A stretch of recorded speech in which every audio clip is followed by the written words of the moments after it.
Local, live, late-breaking. WESH 2 News starts now. Storms, of course, as we know, these things can wobble. So Floridians along our Gulf Coast should be vigilant, even if you're currently outside the cone. Tropical storm Idalia is expected to approach Florida as a hurricane early this week. In our area, Sumter County remains under a hurricane watch tonight. Polk and Lake counties are now under a tropical storm watch as well. We are hearing from emergency officials in those counties bracing for impact tonight. We have WESH 2's Haley Crumble-Holmes. She is in Sumter County tonight, where again our first hurricane watch has been issued. But before we get to Haley, we want to kick off our team coverage tonight with first warning meteorologist Cam Tran and Marquise Mita.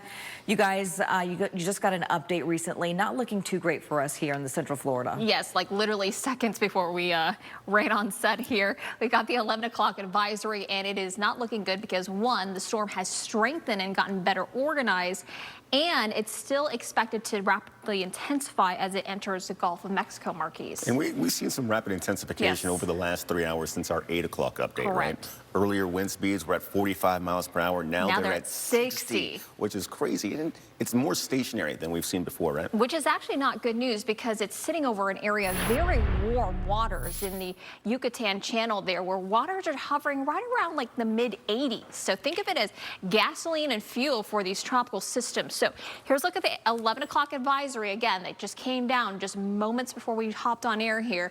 Winds of 60 miles per hour, again stationary because there's just a lack of steering winds with this system at the moment. But it is expected to eventually move to the north into the Gulf of Mexico, though, as we go into Monday. So here's a look at the latest cone with the 11 o'clock advisory here.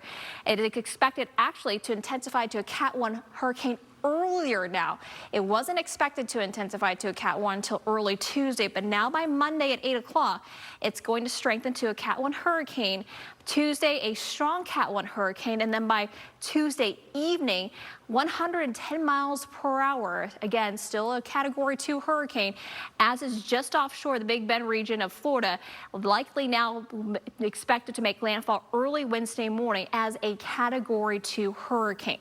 Want to show you the closer look at the cone here, so you can see it will move inland early Wednesday morning as a Category 2 hurricane with winds of 100 miles per hour.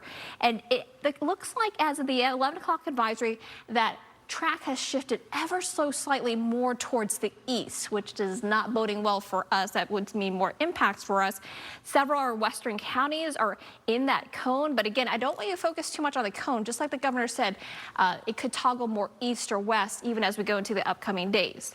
Here's a look at the counties that are under tropical advisories as of tonight. We are under a tropical storm watch for Lake and Polk counties, a hurricane watch for Sumter County. Marion County not under an advisory, but I wouldn't be surprised if that changes with the morning advisory that comes out.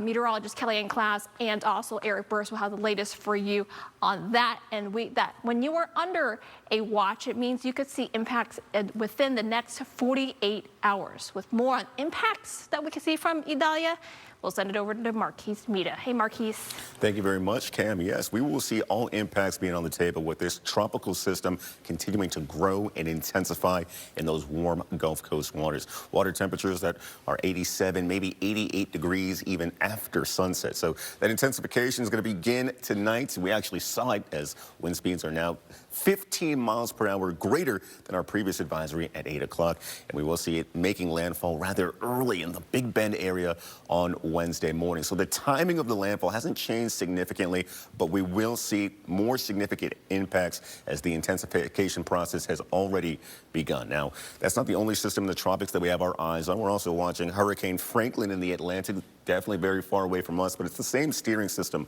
of high pressure that's going to guide Idalia towards the north and the east. That's now continuing to steer Hurricane Franklin, likely to become our first major hurricane of the Atlantic season. Tonight, though, we are quiet here in Central Florida. Here's your tower cam over Lake Eola. Temperatures now are in the lower 80s and upper 70s as we're still trying to cool down from the highs we saw in the mid-90s this afternoon. Cooling you down across I-95 as you head towards Brevard County are a couple of showers at the current hour. We'll time out the fizzle of the rain, and we'll also get a look at your 7-day forecast coming up in just a bit. Luana? All right, Marquise, thank you. With Sumter County under a hurricane watch tonight and Lake County under a tropical storm watch, their emergency managers and residents are getting ready. WESH 2's Haley Crumblehome is in Sumter County tonight with the latest. Also monitoring the storms is Polk County. They are currently under a tropical storm watch tonight. They are one of the 33 counties that have been declared under a state of emergency by Governor DeSantis. The Emergency Operations Center has been busy all weekend long watching this storm as it develops. County leaders don't want residents to panic tonight, but rather be prepared. They say the area is expecting high winds and heavy rain. We don't have storm surge like the coastal counties, so we don't really have evacuation zones. But in high wind situations, certainly in a hurricane, people in mobile homes and RVs and manufactured homes or any type of, structure that you don't feel safe, have a plan on where to go. Leaders recommend having enough food and water to support your home for a full week and a way to stay connected if, in fact, the power does go out. Marion County is also one of Florida areas, or the Florida areas, under a state of emergency tonight. WESH 2's Liv Johnson is in Marion County with more on storm preps out there. And now's a good time to download our hurricane survival guide inside of the WESH 2 News mobile app. Make sure to turn on your notifications for breaking news updates as we continue to track Tropical Storm Idalia and its potential impacts in your neighborhood. Happening now, all lanes have been blocked in an area on I-95 southbound in southern Brevard County due to a crash. This is at mile marker 193. Drivers are advised to use caution and to seek an alternate route tonight. Still ahead, what we're learning about Saturday's deadly shooting at a Dollar General store in Jacksonville. What investigators found that belonged to the shooter. Plus, keeping the faith, how one local congregation came together to worship even after their church was destroyed. Tonight, we're keeping a close eye on Tropical Storm Idalia as it heads towards the Florida Gulf Coast. Our first warning team of meteorologists will have an update on the models in just a few moments. Tonight, the FBI is investigating a deadly shooting at a Jacksonville Dollar General as a hate crime. Law enforcement released videos showing the gunman as he walked inside of that store Saturday. They say 21-year-old Ryan Christopher Palmer shot 3 black people before shooting himself. Deputies believe the shooting was racially motivated and say Palmer had a detailed manifesto. The division has to stop. The hate has to stop. The rhetoric has to stop. Governor Ron DeSantis appeared at a vigil tonight and told the community that targeting people because of their race has no place in the state of Florida. Well, football games returned to Vieira High School this week. That's after Friday's game was canceled due to the discovery of a video showing alleged hazing. District officials say players and coaches attended an anti-hazing educational program. Parents participated in a meeting about the incident. They say that there has also been progress in the hazing investigation. The district will continue to monitor the team's activities moving forward to ensure the student athletes are meeting expectations. We are tracking what is going on out in the Gulf Coast tonight. Our first warning team of meteorologists, they've been getting updates very periodically. I don't know what the very latest is, Cam, but the last I heard from you is that things are starting to heat up and looking like they're moving more towards us. Yeah, so the 11 o'clock advisory just came down, and actually Idalia has strengthened where it's at now, and it's also expected to intensify a little bit earlier now as it enters the Gulf of Mexico, right, Marquise? Indeed. I know earlier in the day we were looking at a Category 2 hurricane, possibly Wednesday morning. Now we're looking at it more so Tuesday evening, correct? Correct. We are looking at a Category 2 by Tuesday evening, and we are looking at some pretty substantial impacts to Central Florida, especially our far western counties. So Marquise will break that down for a second, but I want to show you the tropical advisories that are in effect. So down to the south, that is Idalia, and look at all the tropical advisories that are in effect starting this evening. They're all mostly tropical storm watches and hurricane watches, and that does include Lake County as well as Polk counties under that tropical storm watch. Sumter County under a hurricane watch, meaning we will see conditions deteriorate in the next 48 hours. Idalia right now stationary, and it has basically been stationary for at least the last 24 hours, and it is sitting over very warm waters here in the western Caribbean, allowing it to intensify. It now has winds of 60 miles per hour, but eventually it will move into the Gulf of Mexico. Here's a look at the timeline. So it's going to be a Category 1 hurricane by late Monday into early Tuesday now. And as you can see, it does strengthen as it moves into the eastern Gulf. You can see by Tuesday evening now, it is a Category 2. It wasn't expected to be a Category 2 until about Wednesday morning. By Wednesday morning, it's already inland. You can see over the Big Bend region as a powerful Category 2, winds of 100 miles per hour. And then it will continue to move over the southeast and then weaken and then move back into the open ocean waters of the Atlantic. Now, right now, Idalia is not moving anywhere. That's because there's no really steering currents, but that is going to change tomorrow. Area high pressure is going to build in from the east and the western Atlantic, and that is going to steer Idalia north on Monday. And then we are watching this cold front here that is going to moving in Tuesday, Wednesday, and that's what's going to steer it towards the Sunshine State, towards Florida. Now, it's all about the timing of when this front arrives and when Idalia moves into the Gulf of Mexico, because if this front arrives a little bit earlier, we could see that curve a little bit earlier. If it arrives a little bit later, then obviously the northeasterly turn would be a little bit later. So there's a lot of factors that we're still watching in terms of the track and even the intensity of the storm. Here's a look at futurecasts as we go into Tuesday morning.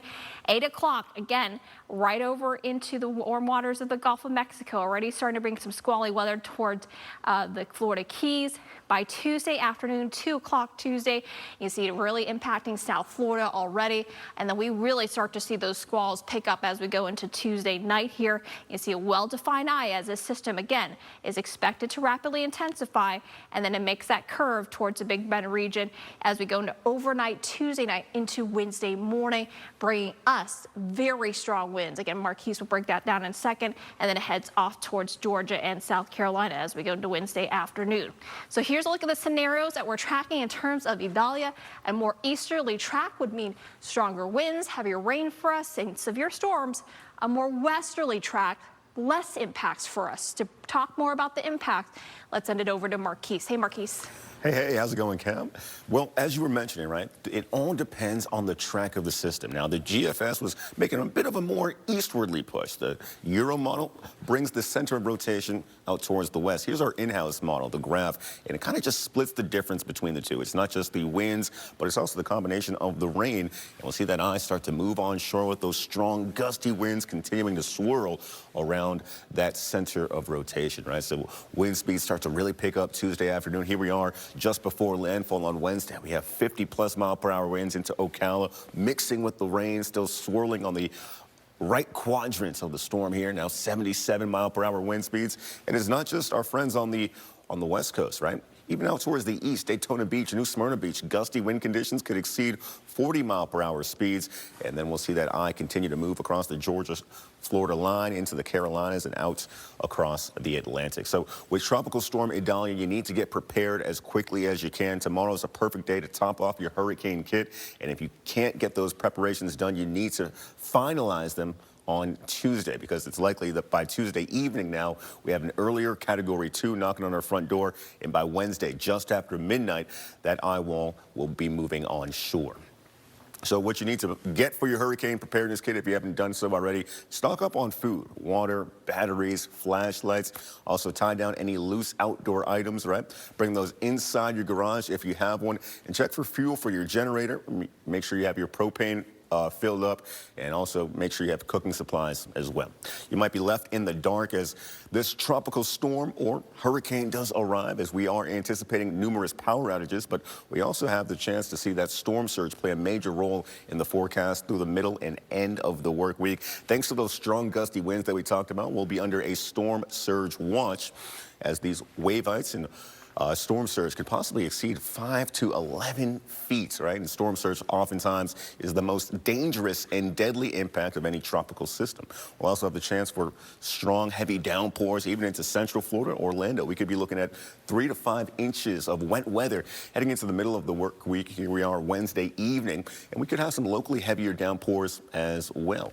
Here's a look at the rain showers that we did see across I-95 earlier in the day. Now, rain is starting to fade away. We'll see those rain showers return tomorrow once again, but here's a closer look at where the rain is. Oak Hill, Scottsmore, small drizzle as we move further into the evening. That'll fade, and then we wake up to clear skies tomorrow. Lots of sunshine to kick off the work week. Great news there, but here comes the wet weather. Monday afternoon, this is not related to Idalia, but Tuesday is when we have the better chance for some wet weather coming our way, as we do have a first warning weather day issued, and that'll take us into Wednesday with that eye making its way onshore. And then as we move throughout the work week, temperatures start to stabilize in the lower 90s. First warning weather on WESH 2 is sponsored by Morgan & Morgan. Dial pound law on your cell phone. WESH 2 Sports is sponsored by Mullinax Ford, Florida's largest Ford retailer. For upfront pricing and no dealer fees, shop Mullinax, where car buying is simple, easy, fun. Now, WESH 2 Sports, sponsored by Mullinax Ford. Hello, everybody. I'm Kristen Lago. The Buccaneers are officially done with the preseason after taking down the Ravens 26-20 last night. That was the good news for Tampa Bay. The bad news, well, the Bucs placing Pro Bowl center Ryan Jensen on IR. His recovery from knee surgery just not progressing well enough to allow him to play this season. Now, Thursday's a big night for college football. Not only are the Gators kicking off, as I mentioned, but UCF will also host their season opener against Kent State. We'll be right back with more news. Right now, we're tracking Idalia. WESH 2 first warning weather. Monitoring the storm's projected path and strength, giving you their first warning to changing conditions. For the latest on Idalia, stay with WESH 2. Download the WESH 2 app to get updates now. Closed captioning sponsored by Morgan & Morgan. Dial pound law on your cell phone. This first warning weather update is sponsored by the law offices of Dan Newland Injury Attorneys. Local, live, late breaking. WESH 2 News starts now.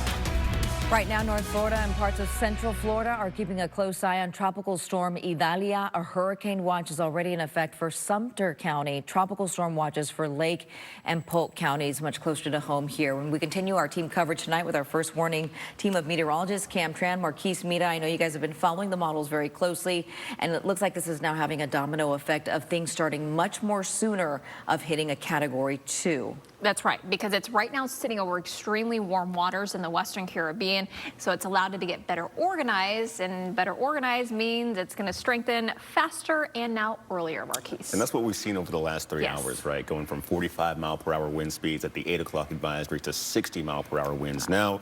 And also, as it moves into those warmer Gulf waters, it's going to accelerate rather quickly. Still stationary, though, at the moment. Closer to home, though, temperatures are finally beginning to settle down as we do show a mix of upper 70s and lower 80s across the board. Still just a little bit humid here in Central Florida. 81 in Sanford. Orlando, you share similar temperatures, and you're about a degree warmer in Kissimmee on this quiet night. We had a couple showers across I-95 earlier this evening. Those now look to fade. You probably could still see a couple lightning strikes just off the coast of Melbourne, but nevertheless, what you're waking up to tomorrow, gorgeously sunny skies. We're going to be just as warm tomorrow as we were today, staying dry for the first half of the day, and then those showers move in right around 3 o'clock in the afternoon. We'll have a look at your 7-day forecast and continue to track the tropics coming up in just a bit.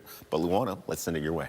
All right, and now is a good time to brush up on the difference between a hurricane watch versus a hurricane warning. A hurricane watch is issued 48 hours before tropical storm force winds. A hurricane warning is issued if there are sustained winds of 74 miles an hour or more, and it's put out 36 hours in advance. Governor Ron DeSantis spoke this afternoon at the State Emergency Operations Center in Tallahassee as Florida prepares for Idalia. DeSantis issued a state of emergency for 33 counties locally. That includes Polk, Sumter, and Marion counties. In terms of resources, we have mobilized 1,100 National Guardsmen, and they have at their disposal 2,400 high water vehicles, as well as 12 aircraft that can be used for rescue and recovery efforts. The governor says the state will have staging areas in Marion County and parts of North Florida to be able to respond to the storm's aftermath. That also includes linemen with the power companies, as officials expect a significant number of power outages. And it is never too early to prepare, even if you're not in the current cone of concern for this storm. Leaders in Seminole County say after Hurricane Ian, they want to make sure that their community is ready. There's a tropical storm or a hurricane, we're going to get prepared. And of course, based on some of the lessons learned from last year, we want to be prepared for any potential flooding. In the event that the storm shifts east and shelters are needed, the county is making sure they have enough supplies, generators, and fuel. But county leaders are hopeful sheltering will not be necessary since Ian recovery has left more people vulnerable. And Florida's disaster preparedness sales tax holiday is going on right now. It's perfect timing. You can shop tax-free for things like portable generators, batteries, even pet supplies. This sales tax holiday runs through September 8th, so stock up now. Residents in Osceola County are going to keep a close eye on the tropical storm as well. There were several neighborhoods that were significantly flooded during Hurricane Ian. We spoke with one woman whose home was damaged in Pebble Point, and repairs are still being made. Outside water is going up like this, and the garage, our both car is going down the water. Right now, we're still working to learn if and when Osceola County will make sandbags available to residents. Preparations are underway across Central Florida for possible tropical weather. If you need to find sandbags, we have a list of locations on the front page of our website. Just go to WESH.com. In Volusia County, a motorcyclist is dead tonight after slamming into a boat trailer on State Road 44 in DeLand. Officers say the motorcyclist was driving west near I-4 when they crashed at around 4 o'clock this morning. They say the motorcyclist was taken to the hospital with critical injuries and later died. New tonight out of Orange County, this man is now facing murder charges, accused of shooting and killing his own wife. Deputies say 45-year-old Hassan Teddy Adeyemo shot Nachin Adeyemo last night on Taxiway Circle. Deputies say the motives behind the shooting are still being investigated. New tonight out of Polk County, the sheriff's office is investigating after a mother killed her 2 children and then herself in Lake Wales. Deputies say 43-year-old Brandy Hutchins was ordered to turn one of her children over to the father. Instead, they say that she killed the 10-year-old boy and his 19-year-old sister before killing herself. I can't imagine a more horrific set of circumstances. My heart breaks for all of the family. We're devastated for this beautiful 10-year-old child, all because mom did not want to turn the child over to the rightful father pursuant to a court order. Now, with Sheriff Grady Judd, the sheriff's office has not revealed exactly how the 2 children were killed. An Orange County church community came together today after their house of worship was destroyed in a fire. WESH 2's Tonight Gebregedegas shows us how the pastor and his congregation turned a parking lot into Sunday service. An update on how the Crew 7 mission is going after launching from our Space Coast, and we continue to track Tropical Storm Idalia, predicted to begin impacting Florida's Gulf Coast early this week. Welcome back tonight. NASA's SpaceX Crew 7 docked at the International Space Station this morning. It marked the end of a nearly 30-hour journey for the Dragon capsule Endurance, which landed Saturday from the Kennedy Space Center. The spacecraft hatch was opened just before 11 a.m. shortly after the station crew opened the hatch between the space station and the pressurized matting adapter.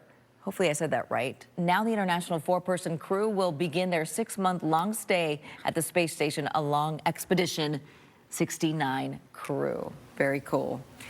All right, we are tracking what is going on out in the Caribbean right now. Things are intensifying, and you say Idalia is really just kind of sitting there, but just sitting there means that it's kind of brewing and getting a little bit stronger. Yes, because it's sitting over waters that are right now in the mid-80s, so that's allowing it to get, one, better organized and get stronger because the sea surface temperatures are so warm there.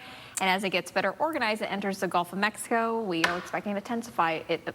Expected to intensify much earlier now, Marquise. Absolutely, and right now as it's sitting stationary, it's almost like a pressure cooker, right? The longer you let it sit there and cook, well, the more intense situations we're going to see. And we see that now. The wind speeds have increased to 60 miles per hour. Pressure's dropped by at least 10 millibars since this morning. I mean, it's looking actually, unfortunately, quite impressive. Quiet conditions do exist all across central Florida, but we do have a first warning weather day outlined on Tuesday, as we are anticipating that late evening impact and early Wednesday landfall. Much cooler on Wednesday, upper 80s for your highs, and then we start to level out as temperatures warm on the back end of the work week. We're back in the low and mid 90s Thursday and Friday. It looks like temperatures aren't the only things heating up, though. I hear we're heating up on the soccer pitch, huh, Kristen?